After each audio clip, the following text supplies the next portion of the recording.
I recently went with some colleagues to Berkeley, California for this conference called the Reproductive Frontiers Summit. And there were world experts in genomics research there who were talking about all sorts of amazing and crazy futures around what might be possible with reproductive technology. They talked about artificial wombs, the idea that it might be possible in the future to bear children without carrying a pregnancy to term, being able to grow egg cells and sperm cells from just any kind of genomic material. So if you have an ordinary cell, you might be able someday in the future to turn it into a reproductive cell that could be used to have children with, so that a couple that's like completely infertile could theoretically still bear children. And Or you could steal a piece of somebody's strand of hair and then go off to a lab and reproduce 500 babies for them. They totally talked about that. They said that would also be enabled by this. Other things like being able to delay or even reverse menopause, like a woman who is older might even be able to bear children if she wanted to get pregnant, actually. That seems crazy, like a 60-year-old woman bearing a child seems a little bit like the story of Abraham and Sarah, right? Hello, everybody. You're listening to The Soloists. My name's Diana Brown. I'm here with my friend and co-host Mallory Everton, and today we're joined by Carl Youngblood of the Mormon Transhumanist Association. And we're going to be talking about some developments to reproductive technologies and other tech that influences, human relations and the intimate spheres of life. And I'm excited about this. I'm also nervous about this. Like, just to be honest, this whole concept fills me with even things that are packaged as opportunities. I just get this pit of dread in my stomach. And so I'm excited to unpack that a little bit with you both today. Yeah. Yeah, Carl, thanks for being here. We're excited. I'm happy to be here as well. And just for those who may be wondering, I'm still working out a few kinks with my camera here, so I hope you can see me okay. But anyway, it's great to be here with you guys. Yet another technology problem that we're dealing with. But I'm excited to discuss this stuff. And hopefully I can share some insights. I don't presume to be an expert, but I've tried my best to stay abreast of a lot of changes that are happening in the world. Yes. Yeah. And I'm very grateful for your approach too, in terms of thinking through how these technological developments affect our experience as souls and as people trying to discern how to live godly lives and all of that. I think this will be a good conversation. Great. Thanks for having me. Do you think that to kick things off, you could maybe just chat a little bit about what transhumanism really is, and maybe specifically Mormon transhumanism?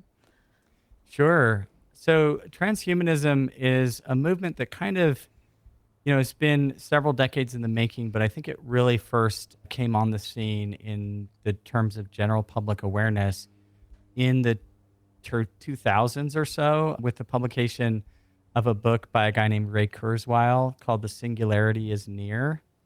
And he just observed, I'd say, of the many things that book shares, one of the things that's really intriguing about it is he shares this concept called the law of accelerating returns. And what he means by this is that, if you look back as early as even earlier than recorded history, it seems like the advances in both the biological complexity of our planet and our species and the ecosystem that we're a part of became increasingly complex at an exponential rate. And he also discusses how humanity itself is one of the first species with this really dramatic ability to steer the course of its own evolution. And so because humanity is making changes to itself on the fly and is always trying to kind of like do things better than before, that means that it's always using the tools of the previous generation. It's leveraging those tools to innovate more quickly than before.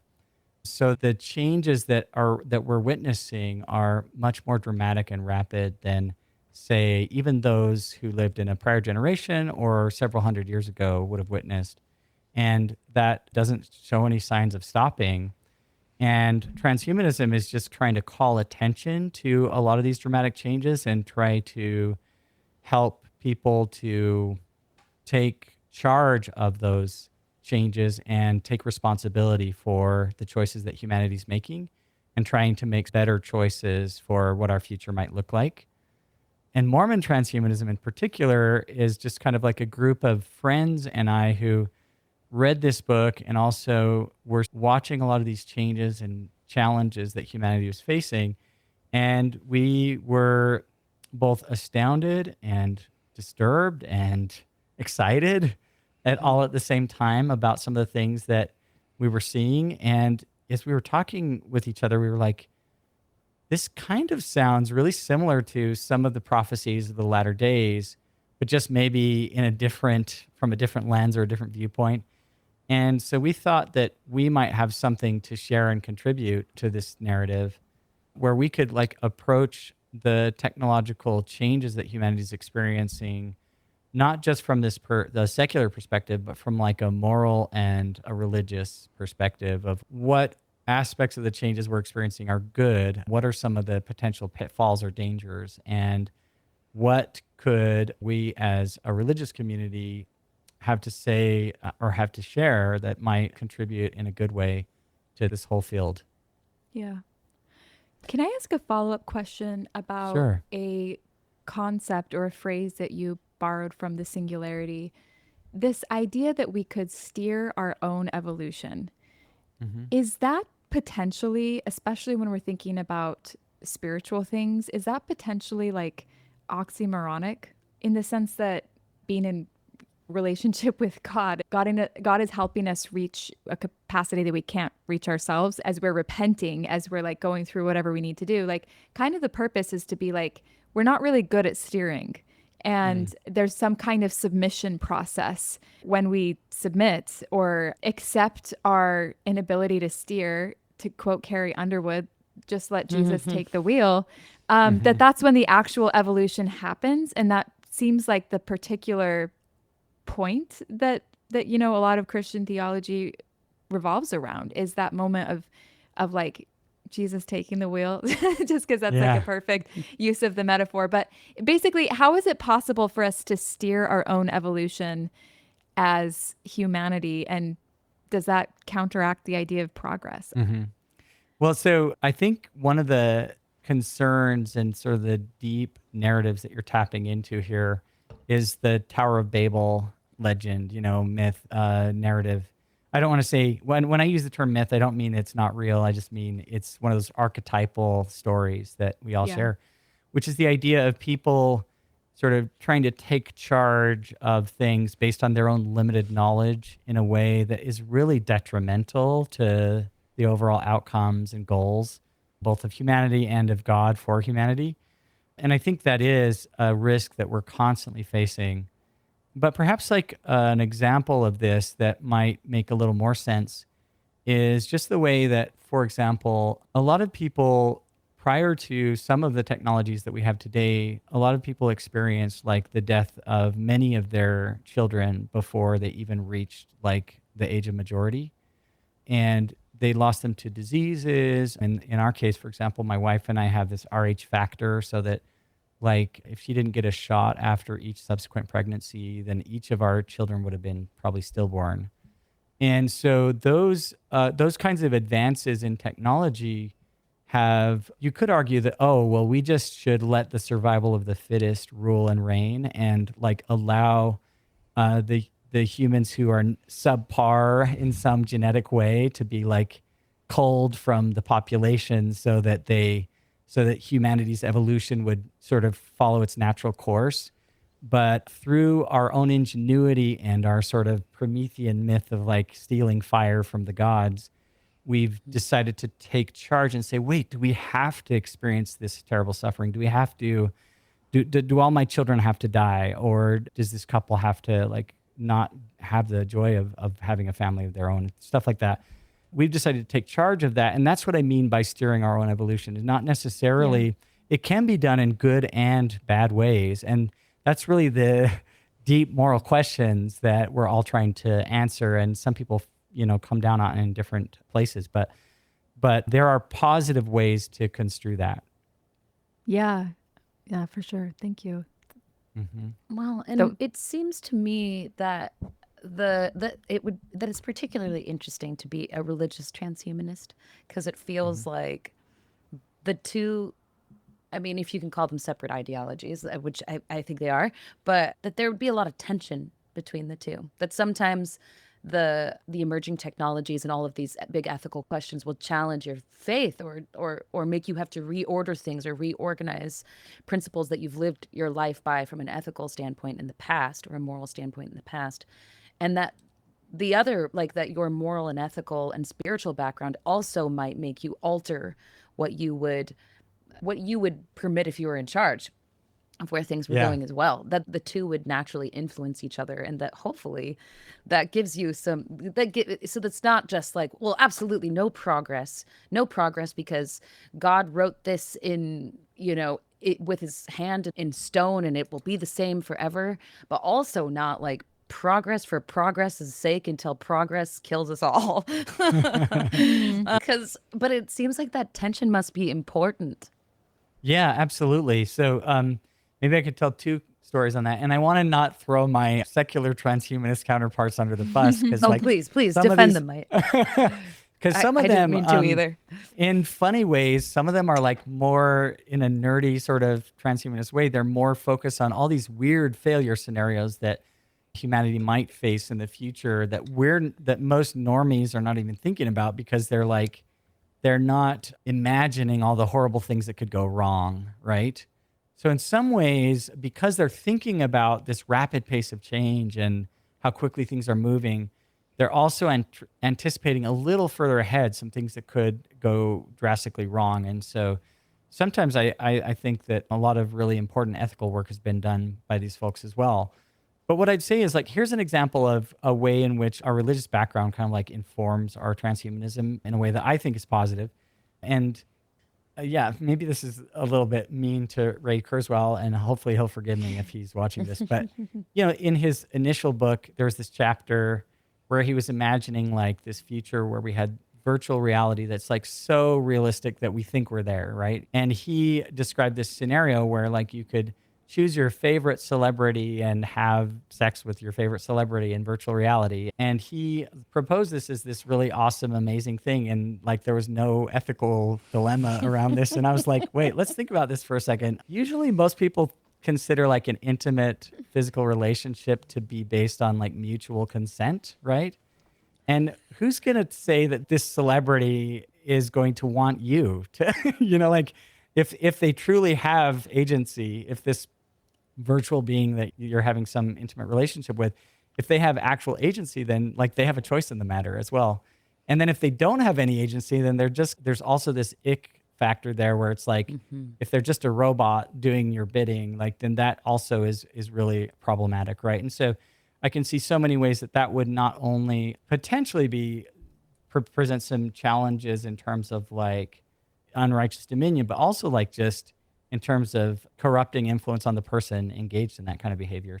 But obviously, like approaching it from always being taught the law of chastity and the importance of those kinds of concepts in our religious upbringing, like our first thought was there's got to be something wrong with this, like Sex is whereas involved. It can't be good. yeah, yeah. I mean, obviously, I'm not trying to be prudish about this, but like, you know what I'm saying? Like, Totally. Totally. so like that was an example of a way in which our religious upbringing like caused us to think twice about something that maybe someone who's more hedonistic, approaching it from a more hedonistic perspective, he's just not even tuned into that. Now, granted, I think he's probably like had several people tell him he could have omitted that chapter, and so like he probably regrets having published it at this point. But anyway, those some examples like that where we would see sometimes there's a certain brazenness about some transhumanist narratives around like, oh, we're going to do this because it's awesome and we shouldn't feel bad about it.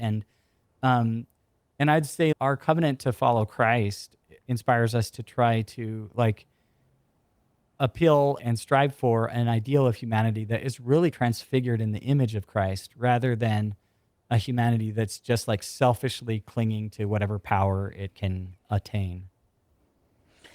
Yeah. It's interesting. It's spooky to me. I mean, I love this stuff because it scares me. Like I watched Jaws too young as a kid, like way too young, and became so obsessed with sharks afterward. I mean, I thought they were in my bathtub, and I was afraid to like put my toes like even just barely in the ocean because I thought that a dead shark with its mouth open might float ashore and hit me. Like, I mean, there was all kinds of magical thinking going on. But I That's so watched Shark funny. Week every year. I loved it, and that's how I My feel in this daughter is space. so like this, like you Oh, remind me really? of her, like in some ways, in that she is both obsessed with scary things, but also super Yes. afraid of them at the same time. And like, so it's like Halloween is her favorite, Yes. holiday. And anyway, Yes. yeah, that's funny. Yeah. I've heard it called magnetic repulsion. Ooh. Ooh, that's interesting.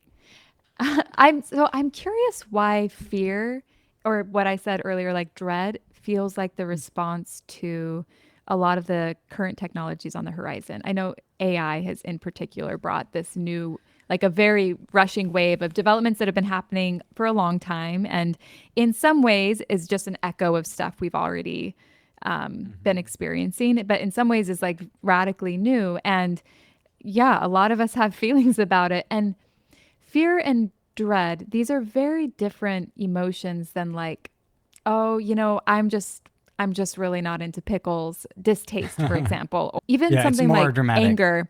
It's dramatic and it signals like, I mean, the shark's metaphor is interesting. Like something might eat us. Hmm. Like my whole life is in danger or something like that. Why Mhm. why do we think fear is the term that comes to mind around these things? So I think that this is kind of complex because I think it also depends a lot on the cultural wave that we happen to be in at the moment. Because as I look back on different periods of time, I see varying attitudes towards technology, right? If I think about, say, like the post World War II decades of the 50s and 60s, I see this like vibrant optimism in general. Like there were challenges, but there was also this big optimism in a lot of American culture around the ways that technology would like alleviate toil and cure disease and give us free and clean, abundant energy and other things like that. And then you start to see this like accumulation of fear, uncertainty, and doubt, and also some examples of like technology gone wrong. Both in one of the things, of course, is like this nuclear scare, as well as in the early 70s, there was a lot of environmental concerns where we saw like some damage that was being done to the environment by new technologies, right? And there was this point at which all of a sudden people flipped. I just say that to say that like which part of history you're currently on may influence whether you approach technology from a negative or positive perspective. And it probably has a lot to do with like how secure you feel in your employment, in like your station in life, as to whether you think this thing is going to be good for you or bad for you. And so I don't mean to downplay that at all, just to say that there's a lot of different reactions to it. And I think as it goes faster too, there's this sense of shock where it's like Yeah. it's happening too quickly for people to process. And Mhm. there's a famous book that came out around the 70s called Future Shock that was about this, where like, people are just kind of freaking out because it's happening faster and faster and they're just not ready for all these changes. And I think AI is especially this way, where it's people are saying it's going to just change so many things so quickly. And so Yeah. that's one of the things that makes it hard for us. Yeah, I think I should have added just then there I think there's tremendous grief right now mixed in with the fear. Like because what we're seeing is not just change and we're like, "Oh, what's going to happen?" But we're seeing an entire collapse of meaning in certain spaces. I was talking to a friend who's a professor in California a couple days ago, and she was just telling me like she has so many friends whose kids just can't really read anymore. Like they've just been so raised on screens that their reading levels are like so far below where their parents would have been at their age. She's We like, and actually then she was experienced this in like, our household as well. yeah, and she's a philosophy professor, and she's like, this is absolutely devastating to me. Like everything that I've worked my whole life for, we're not raising another generation that is going to understand or like take the time to be curious about these things or have access to, you know, centuries worth of literature Mhm. because they can't enter the conversation. They're not prepared to do that.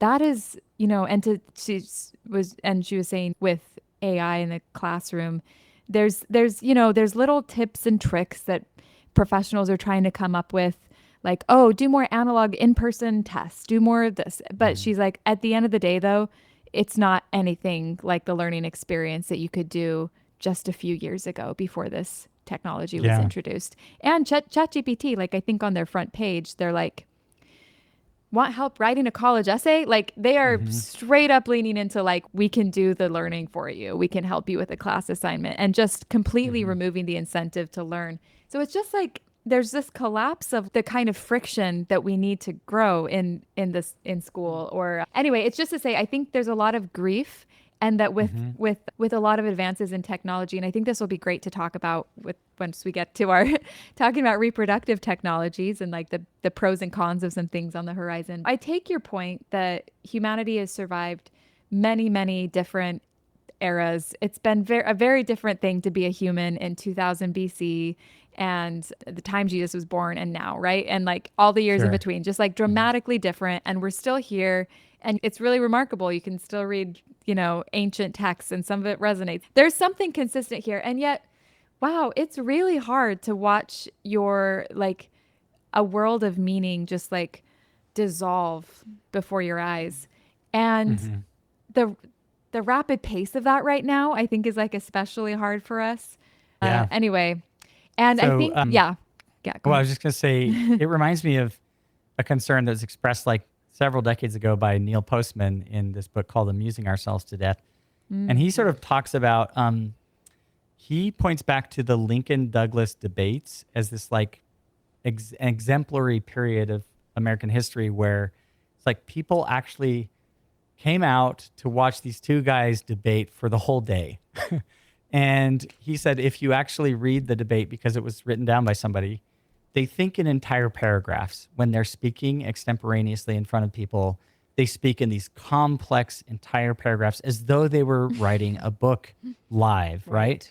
And he claims that this is because of this literary culture that existed at the time, where it's like not everyone was maybe as educated as they were, but those who were educated by reading books. And that was like the main way that they had. And I think, and Neil Postman just talks about how TV is like slowly eating away at that to where we're just like mostly listening to sound bites, really quick things, and not really going as deep and stopping to think through things. And now we're seeing just the culmination of that where it's like everyone's just drowning in like video and audio content, but like no, very little reading, right? And what's weird about that is like many years ago, you had, what was it, Socrates or Plato? Yeah, Plato, who was lamenting the invention of the book, claiming that no one would have to remember anything anymore because we have it all written down in books, right? And I'm not trying to downplay that concern utterly because I'm also like concerned really about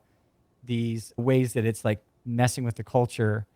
But it is also weird to think that like there might have been a period when almost all human engagement was done verbally, right? And not as much through reading.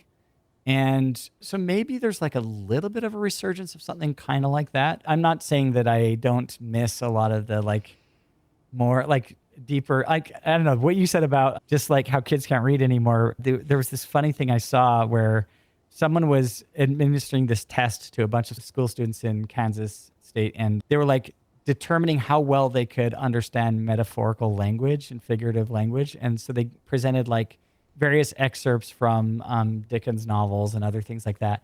And the kids, like in the same spots, they were actually reading Bleak House, and which my wife and I both recently read, and they were like, the kids were totally missing these metaphors, thinking they were literal, right? where, like he says, it was so muddy in the streets of London that it was as though it was the floods of, the primordial floods had just receded, and you might not be surprised to see a dinosaur walking through, downtown London. And the students could not understand the figurative triggers in that language, where they actually said that they thought he was talking about a dinosaur, and Oh. so just these examples, they completely misunderstood the text. And sadly, we administered this same test to our kids just for fun, my wife and I, and they all bombed it. They all did not get the figurative language. And it was sad for us, because we were just like, oh man, we love reading books like this, and we can't connect with them in that way. So anyway, sorry to Yeah. go on so long, but yeah, Yeah. I hear you. Well, I keep thinking about this conversation I heard Jared Halverson have with Terrell Gibbons on the Faith Matters podcast I think it was a couple months ago now. But he was talking about doubt and faith, and he was saying, is doubt a gift? Depends on what you do with it. Is faith a gift? Depends on what Hmm. you do with it. And whenever technology advances, it always seems like they're one of the main reasons. I mean, there's a lot. Like, we're trying to prevent death, and we're trying to get tons more time. Most of the Yeah. time, I feel like those are like the two really big buckets: the death of things that we don't want to have to deal with anymore, and how can we get all of this time, like, to do what with? It totally depends on what you do with it. Like, when it comes to what you were saying earlier, I'm going to be thinking about it for a long time and trying to organize my own anxieties and hopes around the idea of trying to be more Christ-like. And how can this like open up more of a beautiful Christ-like community? It will depend on what we do with it, regardless of what it Hmm. specifically is that we're talking about, because almost everything has a light side and a dark side.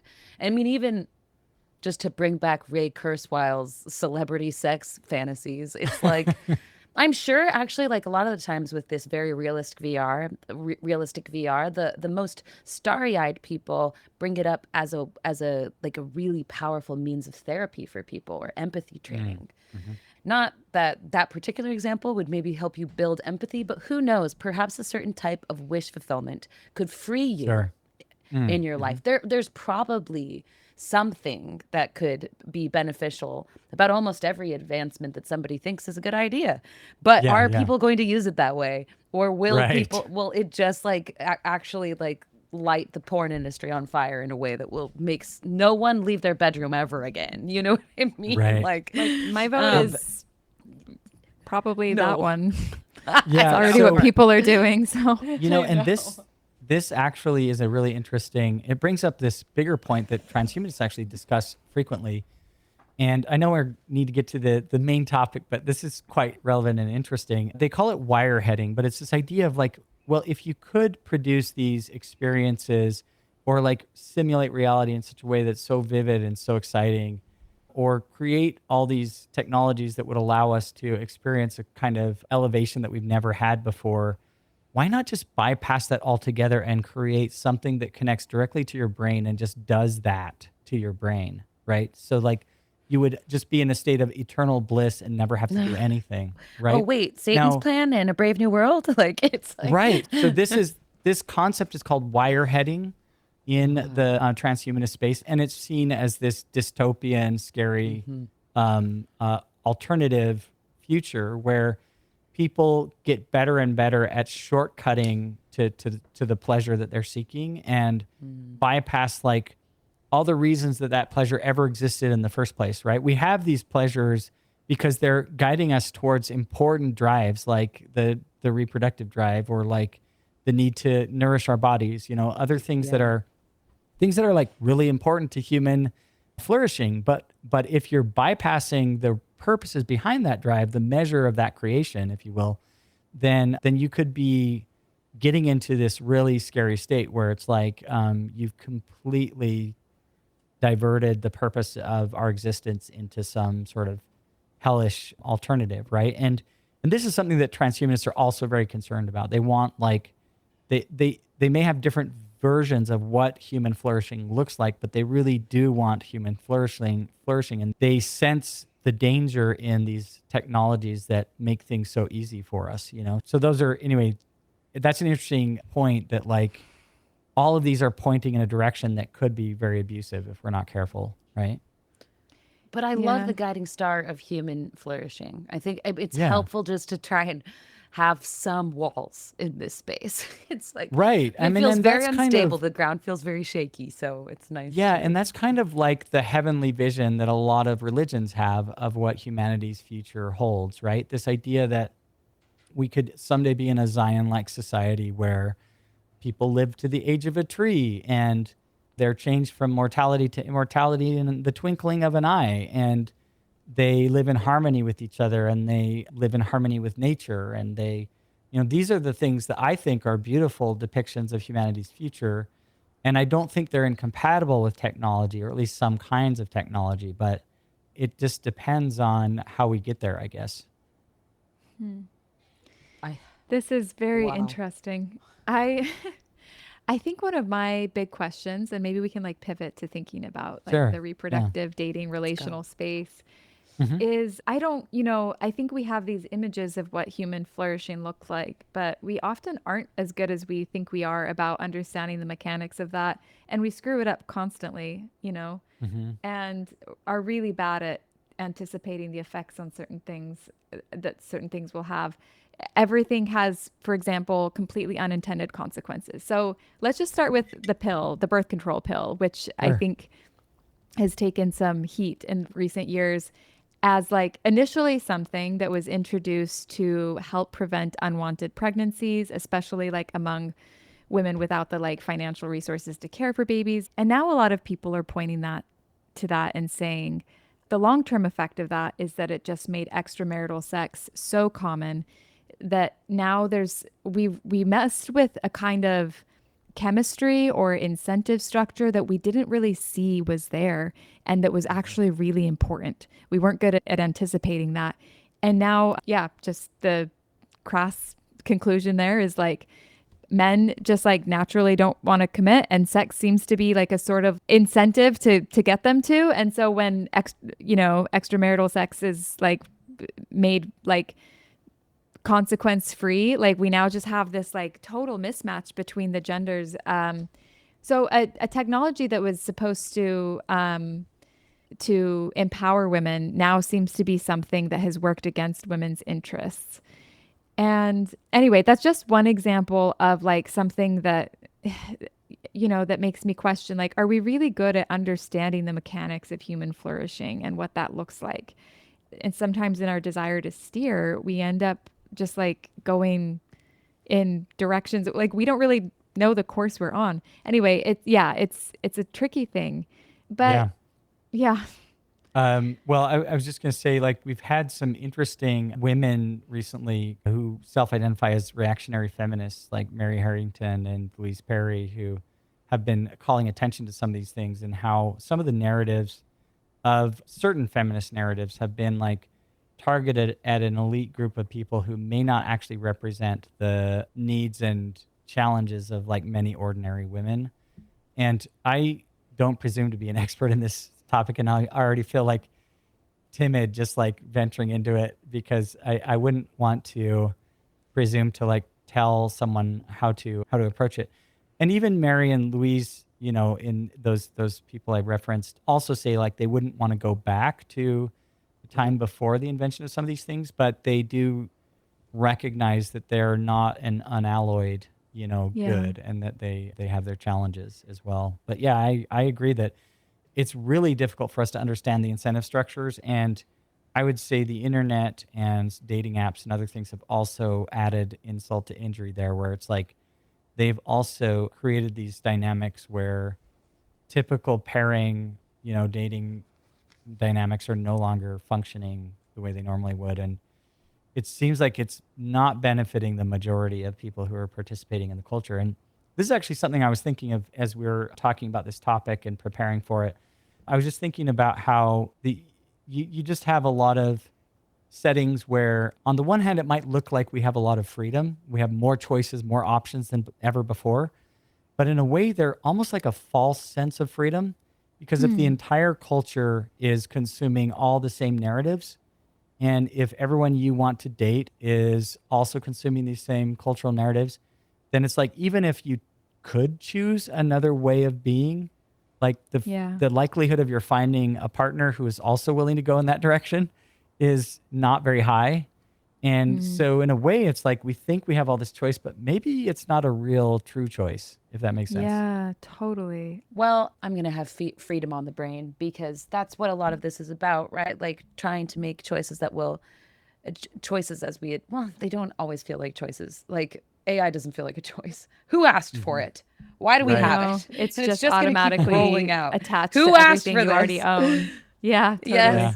So like it doesn't necessarily feel like a choice, but this stuff keeps rolling out, right? And Well, the hope is and more freedom, yeah, hopefully. and I would say on that note that there definitely are things that are, there's such strong incentives to keep pushing them forward because they could have the potential to do so many powerful things for humanity, that the tech titans that are like pushing these things have much more power and influence than any of us do. And so to some extent, we those are constraints. Like we our agency is limited in our ability to stop some of these forces completely. But within those constraints, I think we have more freedom than we realize in some ways. So, like, for example, in our own personal lives, in our own sphere of influence, we can choose how we're going to use these technologies to some degree. And we can always keep trying to use them in more positive ways. So, for example, I was speaking with a friend who's running a tech startup that's in the educational space, and they're trying to use AI to, in what I consider to be like positive, useful, beneficial for humanity kind of ways. But then there's these, like really sleazy kind of like applications we're already seeing where people are just like creating AI companions that are like inducing psychosis in Yep. people and doing all sorts of Yep. crazy stuff. And like, so you can definitely see uses that seem more productive and beneficial to humanity, and others that seem really like they're just kind of like making a quick buck and really exploiting people. And so I don't want to sound like this is just all great stuff, but I do think that we still retain some agency, and that we should focus on the areas that we can influence for good. Yeah. And I'm seeing also church leaders try to do this as well, where they're like building coalitions with other interfaith groups to try to get voices from the religious community to speak up and to take charge of the direction and the course that AI is going, and to promote like positive uses of the technology that are neither like giddy nor alarmist nor like utterly sort of dystopian or whatever. Like, Yeah. yeah. Very interesting. Yeah. I'm excited to get into that. There's so much to say on all of Me I these too. know. I'm sorry. topics. I'm I so know. distracted. Like, I know No, we had, me too. We There's could like talk forever. It's um, very relevant to all of our lives, frankly, totally, So I find absolutely. it useful. I recently went with some colleagues in the Mormon Transhumanist Association to Berkeley, California for this conference called the Reproductive Frontiers Summit. And there were world experts in genomics research there who were talking about all sorts of amazing and crazy futures around what might be possible with reproductive technology. And some quick ideas just of what they were discussing was things like the ability to, they talked about artificial wombs, the idea that it might be possible in the future to bear children without carrying a pregnancy to term. They talked about things like being able to grow egg cells and sperm cells from just any kind of genomic material, any kind of genome data. So if you had like an ordinary cell, you might be able someday in the future to turn it into a reproductive cell that could, a gamete essentially, that could be used to have children with, so that a couple that's like completely infertile could theoretically still bear children. Or And you could the steal a piece of somebody's strand of hair and then go off to a lab and reproduce they 500 totally babies for talked them. they totally talked about that. They said Scary. that would also be enabled by this. And obviously they said like there are things that people could do that, they wouldn't want to see, but that could theoretically be done as well.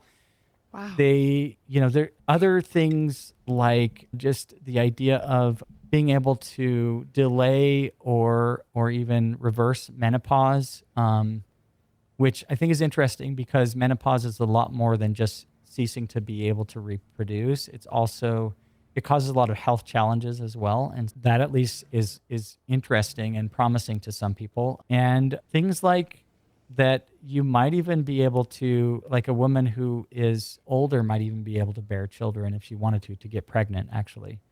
Not that some, that seems kind of crazy, like a 60-year-old woman bearing a child seems a little bit like it's almost like what? Like the story of, what is it? Abraham and Sarah, right? Did I get the names right there? Anyways. Wasn't she in But her yeah, 80s? it's something like that, right? 90s? Yeah. So we discussed those things and also things around like the ability to, if you're bearing children through IVF, then you have this challenge, which is also an ethical dilemma for some more extreme conservatives, that typically not all of the embryos that result from that process are actually implanted. And so what they tend to do is they will determine which embryos are viable and would actually lead to a healthy fetus, and then we'll focus on those. But even within those, they discuss technologies that would allow you to see all sorts of details about the nature of your children, not just like whether the embryo is viable, but things like they can predict hair color, eye color, height, even the shape of your baby's face, all sorts of really advanced levels of prediction that they're now coming out with. They can predict things like extroversion versus introversion and things like IQ as well. And so there are some serious ethical concerns about this sort of breeding a kind of super race. There's echoes of eugenics in some of those concerns. And some of the discussion around those ethics was also happening at this conference. And George Church, who's a very famous sort of grandfather of this general area of research, said that in most of the ethics discussions that they had, people seemed to be okay with the idea as long as it was universally accessible to all and not reserved to a few people. Right. But the nature of technology is such that really isn't very practical. Almost all technology begins being extremely expensive and something that only the most wealthy can afford. But at the same time, the wealthy are often the guinea pigs who like try experimental research at a stage when it doesn't work very well and when it's super expensive, until it starts to become commoditized and become cheaper because it's just becomes ubiquitous. So the challenge is that the way our world currently functions, that's almost never going to be, it doesn't seem likely that we'll ever get to a state where no particular, elite people are going to have special access to certain things, right? So there are some ethical challenges there, but it's also very interesting to consider that the healthcare costs, for example, of treating a disease or screening for a disease, a genetic disease in an embryo, is like saving millions and millions from treating it in someone who's already been born. And yet, what's also interesting is that people have no concerns about pulling out all the stops to try to treat a serious genetic defect in a person that's alive, but they are very concerned about dealing with it at the embryo stage for understandable reasons. But it is kind of interesting to think about. So that's just a smattering of some of the things that were discussed at the conference. My word. Yeah, like I said, I'm feeling magnetic repulsion where I'm like, this is fascinating and I'm scared. Yeah. The world would potentially be, my brain immediately starts to go to ripple effects, but also, oh man, just the immense amount of joy and hope that it could provide for people. The idea that you could grow eggs if you have no eggs, potentially at any age as well, would change a lot of things. So many things that, again, I'm back to scared. Yeah. Right. And I do think that we still have this strong sense of like the direction that we still have this sense of family oriented ways of raising children. Like typically that I think most people, even if they have slight different views of what a family looks like, at least have this sense that like a child is entitled to being raised in a loving home, and that ideally with like more than one parent, things like that, I think are values that a lot of people have. So I think those values will influence how these technologies take shape, but it doesn't mean that we won't see some weird aberrations in some places, and there could Yeah. still be some scary repercussions, you know? I think if I felt more confident in the direction that the family as an institution is going, I think this could seem more something that offers like relief for people who experience infertility or Hmm. people who don't find their partner until a little later in life. But I think it feels like, sadly, like coupling is really broken right now. And I, I just, Mm. I think the form that these would be used would probably be like very different from a family. You know, I can imagine some of our, we don't want to get political, but some of our national competitors on the other side of the world just literally Yeah. just, okay, we've got it. We've cracked the code. We're going to create that superhuman race in order to solve our birth rates crisis and outcompete our competitors. Yeah. I share some of those Uh, concerns. I mean, yeah, I've spoken with so one of the guys who I train with at the gym was talking about how the Chinese Olympic programs operate, and they really are really yeah, quite brutal. Like they just have a massive number of people who are weeded out in the process, and it just produces the very best of the best at the top. But they're really quite cruel to those who don't make the cut. You know, like they just yeah, torture them until they either fail or end up becoming the strongest and best in the right. group, right? There's So this in, yeah, I need to be careful. Like, I think there is some tendencies on our side to like, what's the word? To like look at our cultural pros and their cultural cons and compare the two together. And Sure. maybe is some stereotyping going on, but I think there is a legitimate concern there, you know? yeah, this intense focus on human capital in terms Yeah. of like, let's list all of the skills that and attributes and characteristics that we find desirable and just lean Hmm. all the way into those. And I Yeah. think the question, not to sound like, I don't know, corny, but like, where does love fit into all of this? And like, It's not corny. Yeah. if uh if part of being alive and becoming like God is really about experiencing that, how do these technologies help us move towards like that goal? And particularly, you know, in the reproductive space when it feels like infertility, for example, if we could figure out how to help people find themselves in happier, you know, couple situations, that would, a lot of things would solve themselves in terms of Hmm. people being able to Hmm. have more Yeah. agency here.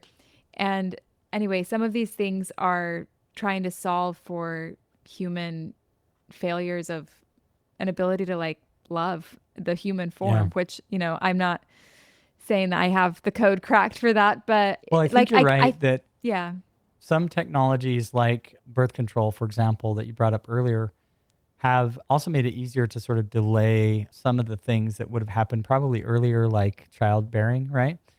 But delay them until you're not as physically in optimal shape for those things to happen, right? And so it's like this one technology has enabled some things, but also hindered other things. And I think that as you say, like a lot of things could definitely be improved by just fixing the culture that causes people to wait so long, for example, before having children. Mm. But I do also think, you know, we all know, and I think even our parents knew people who, despite doing all things right, getting married young and doing all the things that would be sort of natural courses of the sort of natural human way to do things, they still, for some reason, could not bear children and did not have access to things like IVF, which many, even religious folks, see as a tremendous boon because, like, they're they tend to be really big on having a loving, happy, abundant, large family, you know.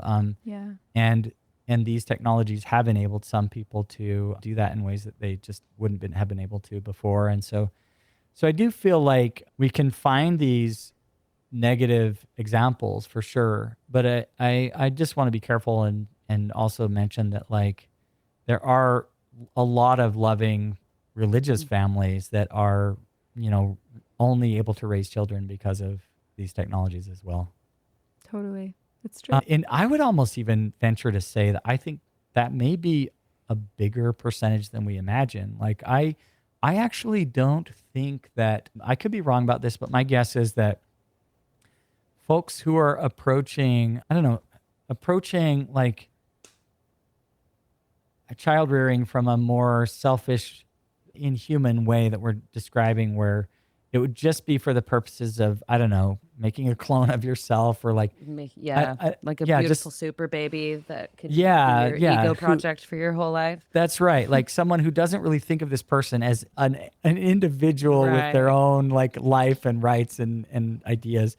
I kind of actually feel like a lot of those people would self-select out of the whole responsibilities of child rearing and marriage and stuff like that. And I'm sure there are counterexamples, but I do think that many of the families who are availing themselves of this technology are trying to actually raise, happy families. Another thing too is that like there have been revolutionary attempts to like upset the whole natural order of things in the past. You look at the French Revolution or the Russian Revolution, where like they even tried to change the number of days in the week and stuff like that, and burned because just people were not used to doing things that way, and they just resisted it, And so I want to think that there is still this like natural like familial love that is sort of innate to humanity, that kind of shines through even oppressive regimes. And I would like to think that if you really try to get all dystopian and some kind of super race, that like it just wouldn't work because it's not the way people love in a family setting. Yeah. One question for you I'm curious what guidance the church has provided on this. And I know around IVF in particular, currently it's like allowed, or Yeah. between a married man and woman, they really emphasize that, to be honest, it feels when it's not a married man and woman, it like around sperm donation or sorry, becoming a single parent by choice, right? Like getting a sperm donor and egg donor. The position kind of confuses me because first of all, it doesn't feel like there's reasoning that goes along with the handbook. It moved from like strongly discouraged to discouraged, but it's a personal decision, which is just interesting. Yeah. But they're definitely more like suspicious of like when bearing children when it's not to a married couples. And then with surrogacy, I was reading about this, that's a kind of interesting thing that again, it's discouraged, but a personal decision. But if your child is born through a surrogate, it's not born in the covenant and it needs to be sealed to you. Interesting. I hadn't heard that little detail, but Wow. it's been a little while since I Yeah. read the handbook on this, but that's my recollection, is that IVF is, largely welcomed, although it is interesting that, and I actually appreciate, I would say, that our church has not like extremely fundamentalist positions on things like reproductive technologies and even abortions in cases where, the mother's health is at risk and other things like Yeah. that. They seem like sensible positions to me. And so I do appreciate that. But yeah, I've seen that where if this baby is being brought into an unconventional family structure, I think our culture and probably some of our rules tend to frown on that a bit. Yeah, it's It's interesting. interesting. Yeah, Yeah. because obviously babies are brought into unconventional family environments All the time, right? at every moment of the There's day. no normal family.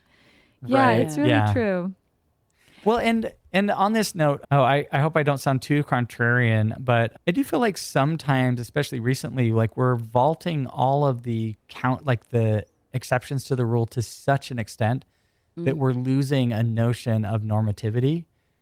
And I do think that there is some danger in that. I've often seen the liberal position of like, oh, well, these exceptions are so rare that like you shouldn't be fighting against them. Like they have it hard enough. We should be really generous to that. And I'm not trying to say the opposite, but like, I do think that there can come a point where people are focusing on these rare exceptions to such a degree that it almost starts to seem normal. I'm thinking in particular of what we were just talking about, where the say some of the feminist narratives have, for example, focused on a sort of elite type of privileged group of women who may not be actually representative of the vast majority, and the advice that they're giving to them might actually be detrimental to their fulfillment and their happiness. And that's just like an example, but Hmm. in a similar way, I think we need to be careful, like neither to persecute the different family structures that and act like I don't know, to just single them out too much, but we should also not be so careful about like avoiding even the obvious studies that have shown that like a child being raised in a two-parent household tends to have a much better opportunity in many ways than one who isn't, and those kind of things, you know? Yeah, totally. I think that's right. And the purpose is not, I think where my heart is around this, like, um, I hope that, like, I think with reproductive stuff, IVF, I'm like, people who want to be a parent these days, like, I don't know, go you. And Yeah. I like welcome and feel excited about things that feel like they're just so responsive to human desire. And that's actually Hmm. an interesting thing in the handbook too, that it talks about the righteous desires of people to have children. So Yeah. I feel like when it feels like responsive to that, it's like, yeah, it feels on board. I think right now I just feel so, I just feel a lot of sadness about how hard it is to just get into a family situation. It's so Yeah. easy for some people, and then for others it's so hard. And Right. I think and then I'm thinking about like AI girlfriends and boyfriends and how Oh attractive and man. seductive that's going to be for people, which will further erode our social skills and our like, and not just social skills. I think that's like a quick thing to go to, but our emotional resilience or our tolerance for just deep proximity and intimacy with like another human. And Yeah, well, um for me it's like yeah. man, I'm sure that it is attractive to some, but like I could never believe in this sort of sycophantic Yeah. adulation of an AI companion. I'm like, there's no way any woman is this into me. Like, it's just like that. That would just ring so false to me. I don't But know, but just yesterday, I mean, I think per Mallory, you said this, I think, about how we didn't really ask for AI and it just keeps happening. Like it just gets installed into all of our tools. Yesterday, I right, watched some video of Mark Zuckerberg being like, oh my gosh, dude, like whenever he talks about relationships, I'm like, oh my gosh, Don't who try is this and guy? tell Like us how to make he'd be friends, like, Mark. listen, we've got a loneliness, exactly. We've got a Yes. loneliness crisis. Meta's responding, we think you should have your own AI yeah, companion. And it's like, so it's kind of like, I agree with you. Need I don't think it's appealing, but like these things feel like they're being forced on us. And yeah. Well, it's that, also weird how they're like, on the one hand, they speak in really inspiring platitudes on certain areas, and then they come around with something that seems so antithetical to a lot of the views that they've been espousing, right? I don't know what to think sometimes. It's like it's almost like the financial incentive overtakes the something that they probably deep down know has, I you know, I that's yeah. my big downsides. concern, that much of it is driven by even wanting to do large things with AI, like Hmm. possibly officially find the cure to cancer, or all these, I think even that is driven by the desire to make tons of money on finally finding the cure to cancer. You could do good things for bad reasons and end up with Yeah. maybe a mixed bag of results. Right. And Right. one thing that is coming up for me as we're talking is, I was talking with my brother about this a couple months ago. We were talking about AI boyfriends and girlfriends because I was like Hmm. in a hole over it. I was like, I'm exhausted by just how bleak this is getting. And he is much more optimistic than me, just in general on the topic, in part because, and this is a complication, this is complex. It's not just a straightforward positive outlook, Sure. but that there will be a bell curve of human response to all of this. That if you're already unhealthy, if you're already in a mode where you're going to get addicted to the adulation from AI because you need that validation, or you're going to spend literally 20 hours a day looking at your screen because your life is unmanageable and you're addicted to it. And we're all on this spectrum, but we often talk about like the darkest and hardest part of what could be coming out of the future with each advance. But there will be a spectrum of people who engage with it healthily or engage it in groups, or there are conversations. And then I also just have to believe in the atonement and human transformation in general, that someone will be able to work themselves out of that hole. And I Yeah. believe in humans, and I hmm believe in the conversations we're having. And I also just think it's impractical for me to be in despair about it. Even if the world is ending, what will it do? You I know? love that you brought this up, and I think we're near the end of our time here, but that's a perfect note to end on. And I feel very much the same, that like even if the prospects are very grim, we should never cease to hope for and work towards a better, more positive future. Because if we basically become fatalistic about it and give up, then it's much more likely that we will fail, right? And that by the same token, even if the chances are very slim, if we work towards those chances, the likelihood of us improving the situation is higher, right? So I don't want to sound naively optimistic, but like I think that despite, even if like everything looks like it's against us, it would be foolish for us to give up, because that would ensure failure. We're in Yeah. this together. I take a lot Yeah. of comfort in that, actually. And like even just getting older sometimes makes me feel sad and depressed, just because time hmm moving on at a faster rate every day is pretty hard. But then to Yeah. think, oh, everybody's doing this with me, and everybody my age is gonna age a hmm day tomorrow and another year, and we are figuring this out together. And sometimes that, I think that what we really need to we need to keep our eyes on as we're moving through this is we're going to need to continue to have an ability to grieve and problem hmm solve and be really rooted in values to make decisions for ourselves and for our families and communities. And I think the ground will continue to shift, and we're all hmm going to, that's the ingredients that we make this pie with together. We could deny it, but that's what's going on, is just Yeah. a faster and faster spinning wheel churning out all of this stuff. And we're going to hopefully get better at taking a crack at them together and talking about it, figuring it out. Or we're Yeah. all going to die. But either way, we're all going to die. Yeah. That might happen anyway, but hopefully in the meantime, we can do some good things.